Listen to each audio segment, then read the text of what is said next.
I'm a therapist with an MBA. I've spent the last several years of my career doing more like coaching, consultative work, and a lot less direct client facing work. I offhandedly mentioned that I purposely stepped back from a lot of consulting work in 2025. That was a goal of mine. And I wanted to talk a little bit more about that because I think a lot of people, have this like kind of pipe dream of consulting and think consulting is this like huge, amazing dream, all this stuff, right? And don't get me wrong, I did really enjoy consulting when I did it.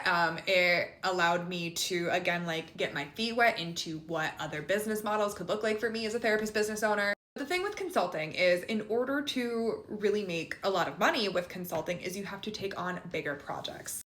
And typically, especially, I'm a therapist, I'm working in mental health care. The people that could afford to hire me for bigger projects were larger mental health organizations. I'm not saying they were all bad. I had some positive experiences, but what I am saying is that it kind of just felt like I was working in corporate mental health again.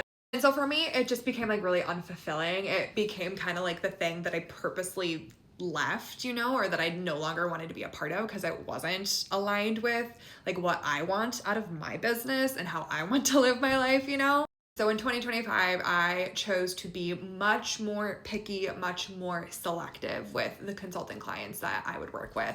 And so yes, I did say yes to a number of consulting clients in 2025, but I said no to a lot more than I ever thought I would, which is crazy. And honestly, at the beginning of 2025, I was unsure like what my plan was to like supplement that income. Essentially, I knew I was going to like expand my businesses in different ways, but I wasn't 100% sure how I was going to supplement that like big ticket, big client consulting income. Because that was like, again, that was the majority of my money.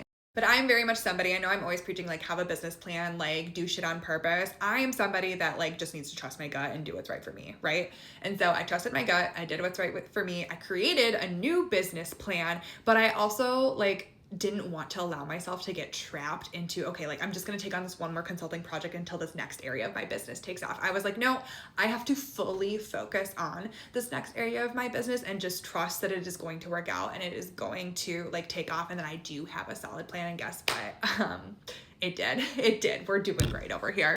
So I am in no way trying to deter anybody from consulting if that is something that you want to do. I am just saying that like, I think everybody thinks of consulting as like this big dream job, and sometimes it's not all that it's cracked up to be, especially where like the money is in consulting. So take it or leave it.